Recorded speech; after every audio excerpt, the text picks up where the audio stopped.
A continuación, Quito TV.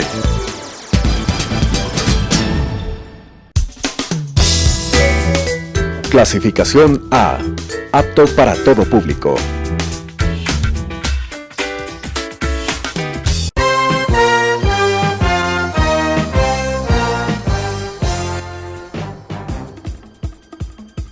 Un tiempo con las noticias desde la capital. Un tiempo con las noticias de la capital.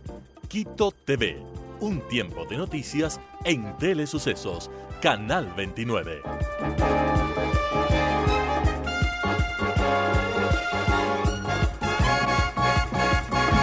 Amigas, bienvenidos a este espacio Entrevistas Quito TV por la señal de Telesucesos. Ustedes nos siguen a través de 29 y 29.1 en lo que es señal abierta, 73 en TV Cable, 43 en Claro TV. Además nos pueden seguir desde cualquier parte del mundo en www.telesucesos.net o en Facebook como Telesucesos Quito. La programación 24 horas al día de el canal.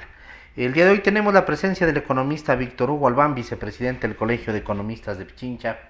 Lo hemos invitado a los tiempos al economista y el motivo básicamente es hablar de temas económicos y ahora más cuando todavía se han dado una serie de medidas económicas y propuestas de reforma, porque eso hay que entenderlo por parte del gobierno nacional el pasado martes. Hay medidas económicas que entran indudablemente a través del registro oficial y hay propuestas de reforma que tienen que ir a la Asamblea. ¿Es así? Empecemos por ahí, economista. Sí, realmente hay dos tipos, ¿no es cierto? Las que tienen que pasar por el filtro de la Asamblea Nacional, previo análisis, conveniencias de país y conveniencias políticas, y la otra que es directamente del Ejecutivo, como es el retiro de los subsidios a los combustibles. Realmente era un asunto necesario e indispensable. Nos han hecho sobrepesar. ¿Qué era mejor, la subida de 3 puntos al IVA o el retiro de subsidios? Nosotros hemos enviado por escrito al presidente de la República que debe ya tomarse una decisión del retiro de los subsidios. Nosotros como Colegio de Economistas. Como Colegio de Economistas, sí. Y obviamente pues él ha escuchado el clamor, ¿no? Porque técnicamente se le ha explicado cuál era el fundamento y cuánto estaba perdiendo el país. Alrededor de 2.400 millones por año, es una cantidad increíble, ¿no? Entonces, realmente el presidente ha visto la necesidad y bajo todo pronóstico político, todo lo que puede decirse, en 40 años desde el primer presidente que tomó una decisión que era la más lógica y que estaba perjudicando al país si no lo hacía. Es importante anotar de que es un asunto que debía darse porque no solamente estaba subsidiando al ecuatoriano, al que tiene vehículo, sino subsidiando a los peruanos y colombianos en la parte de la frontera. Nosotros estimamos que se iban miles de millones de dólares en contrabando de combustibles, ya sea por las fronteras o por alta mar. Entonces, obviamente, hechos los estudios, realizados los estudios de mercado, cuánto era el consumo nacional y cuánto salía realmente de consumo, era un subsidio bastante elevado y una pérdida grandiosa para el país. Hay analistas que realmente lo hacen político y creen que no era pertinente. Nosotros técnicamente decimos a toda la comunidad, era un asunto necesario, un asunto técnico, un asunto que debía darse, no ahora, debía darse muchos años atrás, que es un costo político, un alto costo, que los políticos, los analistas políticos quieren pescar río revuelto, también es cierto, pero hay que hacer notar a la comunidad a quiénes se estaba subsidiando. El 70% de la población no tiene vehículo y ese 70% estaba subsidiando al 30% que tiene. Es lógico, hemos sugerido nosotros, el municipio a través del director de movilización, me parece que es un ingeniero Abad, nos pidió la opinión sobre el tema de el valor que deben subirse y todo, se ha mandado como Colegio de Economistas y creemos que inicialmente debe ser de 10 centavos. Sujeto a revisión, como él dijo, pues no, volvemos del estudio a cero y habrá que verse cuánto mismo es el costo que tiene que subirse en el transporte. Habida cuenta de que no va a haber una afectación así, digamos, caramba, que va a afectar totalmente a la comunidad, no. estaremos pendientes, vigilantes de que no haya abuso de parte de los transportistas. Igual veremos que se les dé lo justo a ellos y que realmente a quien tiene su vehículo propio, ha hecho modus vivendi, se le reconozca lo justo, y no a aquellos que tienen un imperio, ¿no? Hay gente que, como todo el sector informativo dijo, hay un transportista que tiene 20 millones, otro que tiene como 30 trailers, hay gente que tiene 4, 5, 3 millones, los dirigentes tienen ingentes cantidades de dinero y salen a protestar. Es en el único país que los transportistas no pagan impuestos a la renta, no pagan IVA, no pagan aranceles, todo tiene exoneración. Entonces, obviamente, son una clase privilegiada, que no tiene que haber diferencias aquí en los ecuatorianos. Ahora, un tema que tiene que ver mucho con ese tema de la subida, del retiro, mejor dicho, de los subsidios, es el tema especulativo, lastimosamente, y eso pasa en las distintas instancias del país o del aparato productivo. Entonces dices, subió el diésel a más del doble, quitando los subsidios, y por lo tanto yo tengo que subir al doble los productos que me llegan o los productos que yo entrego fruto de la producción. Tiene que haber un control sobre eso, indudablemente. Bueno, más que especulativo es ignorancia, ¿no? Nosotros hicimos caer en cuenta a un grupo de transportistas que nos fueron a visitar y le decíamos, por ejemplo, una empresa, no voy a decir el nombre. Luego de las medidas. Okay. Que transportan 60 pasajeros entre Quito y Guayaquil, que cobraban $10. O sea, era $600 el viaje, que era buenazo entre Quito y Guayaquil. Dice que gastan 30 galones de diésel. O sea, si sube el diésel de 1 a 2, ¿cuánto sería? En vez de gastar $30, van a gastar 60. 60 divididos para 60 tendría que ser $1 más. Pero no se necesita grandes matemáticas ni estudios espectaculares. Una simple, sencilla aritmética. Tiene que ser $1 más. En vez de cobrar 15, cobran 16 y está totalmente cubierto el valor del combustible. O sea, esto es cuestión de explicar. En el tema de un producto de primera necesidad, por ejemplo. Vamos, por ejemplo, el quintal de papas. Entre Quito y Guayaquil, entre la sierra y la costa, más o menos se cobraba alrededor de $4 el quintal de papas. O sea, igual reflexión, ¿no? Si llevo un carro alrededor de, digamos, son de 4 toneladas, de 80 a 100 quintales, porque son grandes. 2 toneladas y media, 3 toneladas, 4 toneladas, dependiendo del vehículo, ¿no es cierto? Igual, ¿no es cierto? Si suben el quintal a $1, están subiendo $100. Entonces el quintal de papas, que por ahora está en 14, $15, sube a 16, pero no le puede subir más. Y habría que subir un pequeño valor seguramente donde se da la producción, ¿no? La persona que tira el tractor. No tiene por qué ver. No tiene, claro, bueno, esa es otra cosa. Está está estudiando costos del Ministerio de Agricultura, pero tampoco son grandes cantidades, porque un tractor para tractorar la hectárea es por galón, son 6, 7 galones, y obviamente va a tractorar todo el día, y son algunas hectáreas que va a hacerlo, y es decir, se reduce a centavos el valor que tiene que subirse, pero obviamente la gente se asusta por falta de divulgación, por falta de sociabilización, por falta de decir, como acabo de indicar yo, técnicamente no puede subirse exageradamente, y eso en todos los productos de primera necesidad. Lamentablemente una autoridad en Guayaquil solo iba a decir que desde el caramelo sube. ¿Por qué va a subir?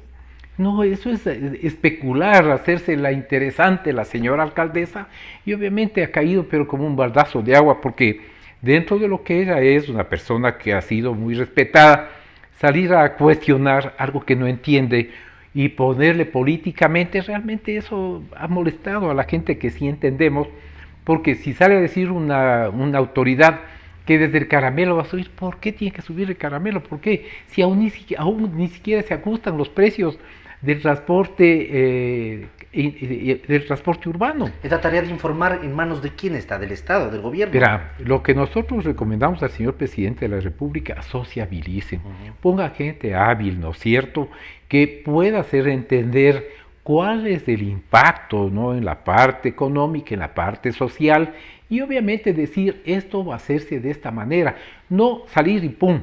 Y claro, la reacción nos hizo esperar. Y la reacción, digamos, no fue de los transportistas, eso hay que aclarar, como ya han aclarado los dirigentes del transporte. Lamentablemente era de un grupo político que ha sacado muchos millones de dólares en estos días para pagar a venezolanos que están desocupados y alterar el orden. Vea, yo tengo muchísimos años ya desde cuando era estudiante universitario, nunca ofendimos al patrimonio de la ciudad, como fue ofendido esta vez. El quiteño no sé qué le ha pasado, ¿por qué no sale a defender su ciudad? ¿Por qué no salimos a defender la ciudad? Dañar el patrimonio, algo que no puede volverse a reparar como era, es un crimen que han cometido quienes están haciendo esto. Y debemos defender, la policía, el ejército debe defender no solamente la integridad de las personas, la integridad del patrimonio nacional. Quito es patrimonial, declarado Patrimonio de la Humanidad por la UNESCO. Entonces no podemos permitir que un grupo de vándalos pagados, porque sabemos que le están pagando $25 diarios, para que hagan los daños que están haciendo. Eso es cruel para la ciudad. ¿Con qué fin? ¿Desestabilizar al gobierno? Pero claro, y al querer hacer daño, porque uno de los dirigentes había dicho al grupo, están todavía flojos, deben dañar más la ciudad para que se sienta. Oye, qué barbaridad, ¿no? ¿A dónde llega la maldad? ¿A dónde llega la perversidad? No se contentaron con llevarse ya 35 mil millones de dólares. Hay gente que nunca tuvo un centavo, como es la señora esta que está en la Asamblea Nacional, que nunca tuvo un centavo en su tierra natal, Otavalo, y aquí es dueña de una casa que vale $1 millón, tiene 2 haciendas, y obviamente sale a decir, renunciemos todos, que venga, que se anticipe elecciones. ¿Por qué? ¿Quién es en de ese ella, orden, no? los grupos indígenas, las comunidades indígenas, ¿están siendo manipuladas también? Totalmente, no hay un tipo que se hace pasar por indígena y está leyendo todo lo que lee, ¿no? Y dice que... Un prompter, seguramente. Un prompter, claro, pero es una persona maquillada como indígena, ¿no? Y hasta finge la voz y dice que va a meter 50,000 personas en Quito, 50,000 indígenas. El indígena todo podrá hacer, pero no es tonto. Yo he tratado mucho con ellos, he conversado. Hay gente que, claro, ha sido perjudicada por muchas décadas, pero ellos ya tienen sus voceros oficiales, ¿no? Hay gente muy culta, muy enterada, como es la señora alcaldesa de Salcedo, y obviamente ella sale a tranquilizar a la gente, dice, primero escuchemos, veamos, ¿no? Y lógicamente no pueden dejarse llevar de gente que está maquillándose, presentándose no ante los medios, porque hay medios que son muy inteligentes y saben que no pueden hacer daño a la comunidad, no pueden hacer daño al país, pero están viralizando a través de las redes sociales y hay gente que transmite eso. A mí me llegó, yo lo eliminé inmediatamente, ¿no? Porque no se puede pasar eso, porque le estamos haciendo favor a los amigos de Correa. Y lógicamente se debe ya parar esto definitivamente. Era un asunto, un tema que debió haber hecho el presidente al inicio, pero nunca es tarde. Hoy se hizo y vamos a recuperar. Sí, y vamos a recuperar al país, va a haber mayor inversión, al haber mayor inversión va a haber más empleo. Y eso es la importancia que debe darle el ecuatoriano al país. La gente lo que dice es, nos va a subir el precio de todo, pero no suben los sueldos. ¿Tenía que haber algún tipo de medidas compensatorias? No necesariamente al momento. Esto podrá darse ya cuando se estudie el nuevo mínimo vital. Pero ahorita no amerita, porque no está afectándose a la totalidad, al 100%. Se está afectando a un 70%, digamos a un 30% que tiene vehículos. Y hay gente que tiene vehículos de alta gama, vehículos de todo tipo. A quienes se va a compensar, y lo está haciendo, ya lo está estudiando las autoridades correspondientes, es lógicamente a los que están haciendo el transporte. ¿Y quiénes están haciendo el transporte?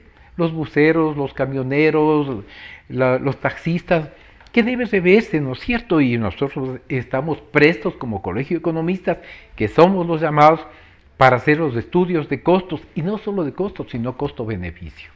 Correcto. Vamos a ver qué pasa en estos días, indudablemente, economista.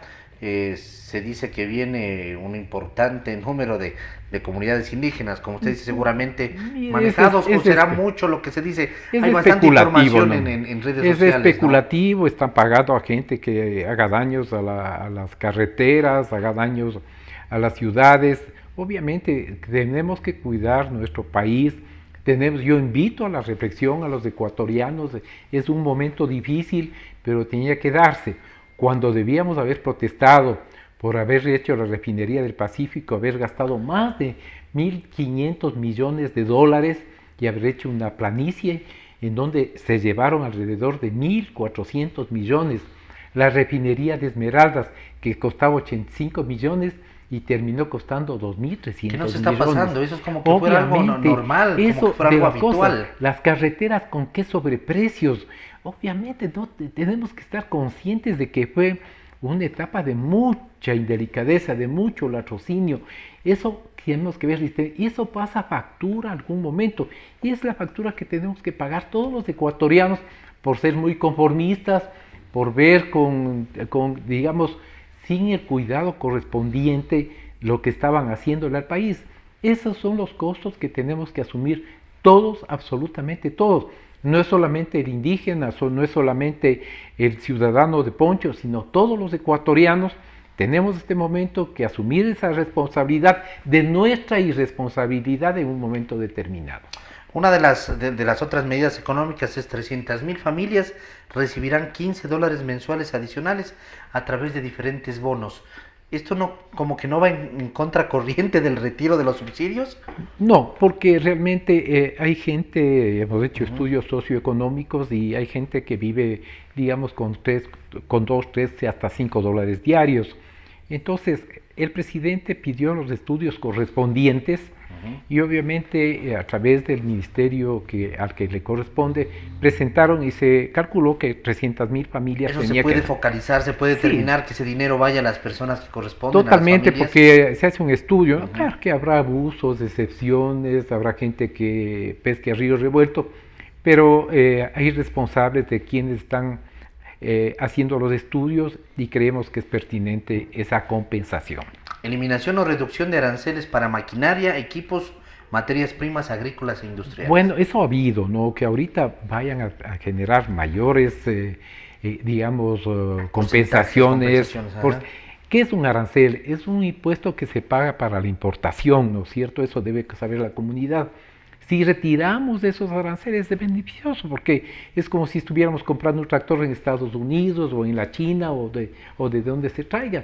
Realmente es bueno, es conveniente para abaratar costos de producción. Eso siempre ha habido en el Ecuador y con mayor razón ahora. No solamente es eso, son mayores créditos con menor tasa de interés. Son cosas que son beneficiosas para el Ecuador. Y son aranceles que en algún momento de la historia fueron puestos y no reclamamos tampoco por eso. Así es, ¿no? Y los costos estábamos asumiendo todos los ecuatorianos. Están buscándose compensaciones. Había que tomar esta decisión, reitero, porque era de beneficio no solamente para los ecuatorianos, sino para nuestros hijos y todo el país. El país en el contexto del aparato productivo, el Ecuador en el contexto del desarrollo económico. Recuerden que estamos en recesión, recuerden que el comercio está caído, que tenemos nosotros Colombia y Perú como verdaderos productores y tenemos que ser competidores. Tenemos un salario mínimo vital superior de toda Latinoamérica. Eso hace que los costos de producción agrícola, ganadero, sean mayores y tenemos serios problemas en el desarrollo económico del país.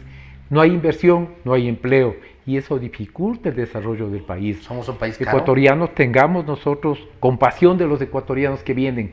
No podemos seguirnos endeudando indebidamente. ¿Qué hemos recomendado nosotros al presidente de la República? Por favor, vuelva a renegociar la deuda con China. 12,000 millones dejó vendiendo el gobierno anterior a la China. Este rato hay una subida en el barril de petróleo. ¿Quién creen que está beneficiándose? Todos sabemos que son los chinos. El Ecuador está perdiendo. Porque estamos pagando con petróleo. Liberemos el petróleo. Para bien o para mal, No dejemos que se nos lleven nuestro patrimonio por un negociado absurdo que hizo el gobierno anterior. Contratos ocasionales se renuevan con 20% menos de remuneración. Esto es en el sector público. Indudablemente, porque se llenó de una burocracia, lastimosamente tenemos que decirlo así, de compadrazgo en dar contratos ocasionales a personas que seguramente colaboraron en la campaña y todo eso. Pero indudablemente no se lo está despidiendo, sino que cuando se dé la renovación es con un 20% menos. ¿Es así? Todo tiene una razón de ser. Mire, en el sector público se duplicó los sueldos frente al sector privado. Entonces nadie quería emplearse en el sector privado porque los sueldos del sector público eran mucho más altos, en muchas ocasiones duplicaban. Entonces, lógicamente, la gente joven optó por irse de político, afiliarse inclusive al partido Alianza País, y fue creciendo, ¿no? Hay cosas extremas, por ejemplo, dicho por el ministro del ramo, hay entre Petroecuador y Petroamazonas 12.000 empleados en exceso. ¿Qué le hemos dicho al presidente? En exceso, son alrededor de 16.000 empleados. Se duplicaron los sueldos, pero entonces, también lógicamente, se agrandó. Se expandió. Entonces hay un piponazgo tremendo, ¿no? Hemos dicho, señor ministro, ¿por qué no da? El señor presidente dice que no quiere causar problemas sociales. Entonces, si tenemos eso en todo el sector público, un ministerio que tenía 300 empleados, pasa a tener 1.500, en otro ministerio igual, y no, están bien roncados, son correístas, obviamente, y el presidente, nos guste o no, vino de ese partido, nació en ese partido, es de Alianza País hasta hoy, entonces no puede afectar, y eso nos ha perjudicado, porque no nos olvidemos que dentro del presupuesto general del Estado, solo para remuneraciones de la burocracia, se necesita 10.000 millones anuales. Gasto corriente. Gasto corriente, solo en sueldos, además de los otros gastos, ¿no? Imagínense, hace poquitos días supimos que el presidente de la Asamblea Nacional se fue con una comitiva enorme a la China, pagado absolutamente todo por nosotros, los ecuatorianos. Y eso no puede seguirse dando, ¿no es cierto? Y obviamente nosotros pusimos nuestro rechazo y nuestra indignación al saber que se van a pasear con dinero de los ecuatorianos, y esas son el fruto de qué es lo que tiene que tomar, qué medidas tiene que tomar el gobierno en un momento determinado para compensar, porque no puede seguir viviendo de la deuda. La deuda es algún rato hay que pagarle, y si debemos 70.000 millones, les confieso, ecuatorianos, que a nosotros nos asusta que para el 2020 tiene que, para pagarse deuda, tiene que financiarse 10.000 millones, 4.000 millones solo para intereses y 6.000 para capital, 6.000 millones para capital. 70.000 millones es la deuda actual, ya confirmada. No le digo yo, lo dijo el presidente de la República en Manabí sin que nadie le pregunte. Dijo, tenemos una deuda de 70.000 millones y nosotros estamos de acuerdo, porque si habla de 60.000 millones, que lo dice el ministro de Finanzas, pero no considera dos cosas: la deuda al Seguro Social, que son 14.000 millones, y 7.000 millones de CETES al Banco Central, que han venido cambiándose, renovándose cada año, 7.000 millones que tomó el gobierno anterior, no es siquiera de la reserva, sino del encaje bancario, es decir, de los depósitos de los ahorristas y cuentacorrentistas del país. ¿Qué cantidad de dinero se fue en la década ganada? ¿En sobornos? ¿En dinero que no aparece? Más o menos unos 100.000 millones de dólares. O sea, hubiéramos podido pagar la deuda. Unas 4 años de presupuesto. Economista, se nos ha acabado el tiempo. Quiero agradecerle por haber estado aquí, por aclarar a la ciudadanía, dar su punto de vista, que es muy importante. Muchas gracias. Porque estos espacios sirven para eso, para seguirnos alimentando, seguir conociendo cómo se dan las cosas, cómo se han dado las medidas económicas, seguirnos ilustrando para no estar en una ignorancia que nos haga maleables ante los intentos de grupos que seguramente están atrás de mucho. Una sola cosa para finalizar: el Colegio de Economistas no es un ente político, es un ente técnico, y nosotros saldremos a decir las verdades tantas y cuantas veces sean necesarias. Nosotros diremos: señores, esto está pasando en el país, cuiden sus intereses. No permitiremos que pase lo que pasó en el año 99-2000. Saldremos oportunamente a advertir a la ciudadanía. Economista, muy gentil por haber estado aquí. Amigos, el economista Víctor Hugo Albán, vicepresidente del Colegio de Economistas de Pichincha, hablando sobre el tema de las medidas económicas. Una gran cantidad de tiempo dedicamos al tema del retiro del subsidio, de la liberación de los precios a la gasolina extra y al diésel, que es el punto principal de las medidas económicas que están dando mucho que hablar.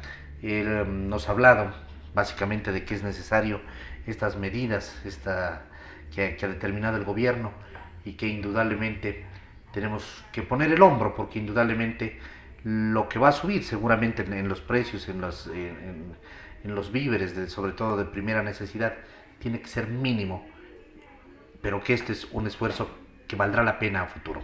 Amigos, que pasen bien, hasta la próxima, felicidades.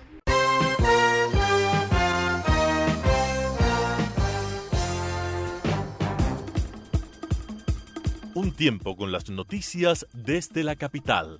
Un tiempo con las noticias de la capital. Quito TV. Un tiempo de noticias en Telesucesos, Canal 29.